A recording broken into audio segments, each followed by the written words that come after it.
When you let people upset you, you are giving away your power. You are letting them control you. If they push this button, you get offended. That button, you get upset. This other button, they bait you into conflict. Why don't you turn those buttons off? Life is so much more freeing when you're not controlled by what people say. You're not offended when someone's upset. You're not sour because traffic was bad. You have tapped in to the power to remain calm. People's opinion of you is none of your business, nor should you make it yours. You get in a lot of trouble worrying about what somebody think about you, when really, what difference do it make? The majority of people who have a negative viewpoint of you really don't even know you. Commitment. It means taking a stand. Taking a stand for you. It means delivering. It means coming through. What if you don't keep your commitment, Les? What if you give it everything you have and you come up short? Or if you don't give it everything you have? What if you get weak along the way and you throw in a towel on yourself? You surrender to your emotions. What then? A lot of people become discouraged. They become frustrated and they say, oh, what the heck? And they go back to doing what they were doing before, saying it doesn't work. I fail over and over and over again in my life. And that's why I succeed. You get to make a choice. Is failure going to break you, or is failure going to make you? You get to decide. Failure doesn't. You're not finished. If you're alive, you're not finished. No, you got another gear in you. So everybody, I can, because I'm capable. I will, because I'm strong. I must, because they counting on me. Don't expect people to understand you. Don't expect it to make sense to anybody why you've got to do this, why you have got to go, why you leave. This is a good job. I'm going. They pay you well. I'm going. Why? I don't understand. You don't have to. I'm going for me. Life happens. Things happen out of your control. Now you can either respond to that in the way you should, or you can let that mess you up. It's not what happens to you in life that determines your future. It's how you respond to what happens to you that determines your future.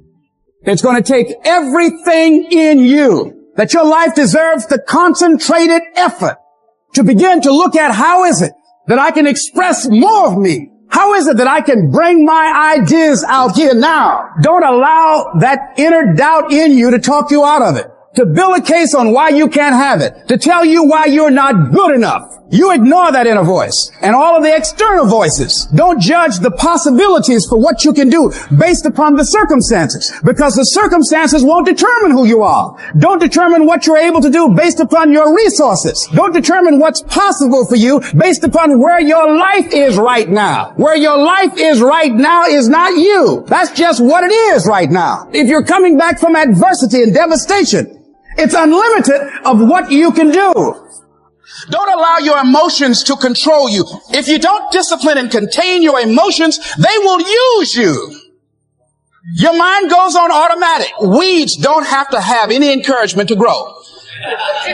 You don't have to water them. They don't have to get sunshine. They don't have to have fertile ground. They will grow through the cracks of a sidewalk. But if you want to grow orchids or roses or any kind of exotic flowers, there are special processes and procedures you must go through. You don't have to force yourself or motivate yourself to think negatively. Some of you have been giving security, clearance to things and people that have no business getting near your heart. You need to learn how to guard that thing, because if you don't guard it, stuff gets in it, and what gets in it comes out of it. That's why you have to decide that I'm going to guard this, my heart, and I'm not going to let anything get security clearance. Guess what? Shame. You don't have clearance to my heart. Insecurity, you don't have clearance to my heart. Doubt, sorry, you don't have clearance. Depression, you don't belong in my heart. Loneliness, not anymore. I'm not giving you access. I'm guarding my heart so I can rebuild and become stronger. You can't give away what you don't have. Now, it sounds ridiculous, but it's more than what meets the ear as you hear this. You can't give away what you don't have. People who are not good at giving away love can't give away love because they don't have it to give away. If I want to give you a dozen oranges, I can't give you those dozen oranges unless I go out and pick up 12 oranges someplace. Otherwise, all it is just empty rhetoric. And the same thing is true of virtually everything in your life. You can't give away love for others if you don't have love in here to give away. If what you have in here is contempt, if what you have in here is anger, if what you have in here is fear, then these are the things you're going to be giving away in your life. You got to get grounded. You've got to train your mind to serve you. Just make up your mind. This is not going to control you.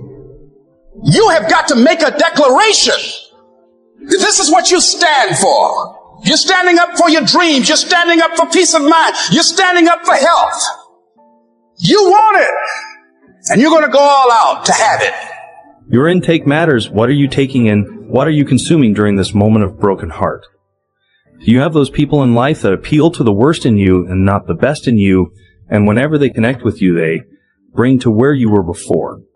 Who are you allowed to be in your ear? What kind of relationships are you developing? Are then asked that to you, or they are liability? Do they elevate your spirits, or do they tear you down? To be depressed, to hate somebody, to want revenge, to want to get back at somebody, to beat yourself up over the head, to feel loaded with guilt. You don't have to make any effort to do that. You've got to be willing to harness your will. Your mind is on automatic. It will do that by itself. You've got to find ways to increase your sense of self-appreciation, because if you don't, you're bombarded with negative stuff every day that beats you down, and you will find yourself unconsciously engaged in self-destructive behavior. If you don't program yourself, life will program you. Many years ago, I read a book by Terry Cole Whitaker. It was a classic. What you think of me is none of my business. Think of the amount of time that is wasted on negative energy, wondering what other people think of you. What they think of you really doesn't make any difference. It's what you think of you that makes a difference. So, as you go through the day, don't worry about what other people think of you. Just say, I'm all right. I'm God's highest form of creation. It's not going to be easy when you want to change. It's not easy. If it were in fact easy, everybody would do it. But if you're serious, you'll go all out and say, in spite of this, I'm in control here. I'm going to turn this situation around. I'm not going to sit back and moan and cry over what happened and what went wrong and who did what. I'm going to do something about this situation. We get two types of people, nourishing people and toxic people. Nourishing people, they bring the best out of you. They encourage you. They inspire you. They hold you accountable. Toxic people, they are critical people, always telling you what you can't do, always measuring your possibilities. Based upon their failures, they don't know what's possible. So what people tell you doesn't matter at all. It's what you stack. It's what you assemble. It's what you create. It's the habit of what you put in your head. And today I don't blame you, because we got a whole culture that's always blaming somebody else for something in their life. It's truly a scientific fact that when you change the way you look at things, the things you look at change. And now you take this tiny little subatomic particle, and you take it and you put it in a particle accelerator, and you rev up the speed of these things and collide them at 250,000 miles per hour. You collide them, you open up the particle accelerator looking for your source, and guess what's in there? Nothing.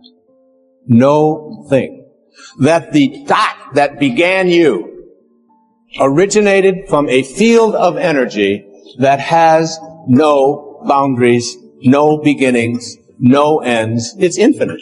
It's an infinite potential. And the question that I have for you is, if you can get this, that you didn't begin with that particle because particles themselves do not create more particles. St. Paul put it this way in the New Testament, that which is seen hath not come from that which doth appear. They talked a little strange in those days, huh? What that means is that everything that we see in the material world doesn't originate in the material world. It's the Spirit that gives life. The flesh counts for nothing. If the shape of your eye can be in an energy field that has no boundaries, no form, no materialness to it, why not the shape of your life? Never let anybody tell you what you can't do, especially if they haven't done it. You begin to look at yourself, begin to identify the relationships that you communicate with most, and say, hey, is this relationship helpful to me? You need to learn to think, because thinking makes you act effectively in the world. Thinking makes you win the battles you undertake, and those could be battles for good things.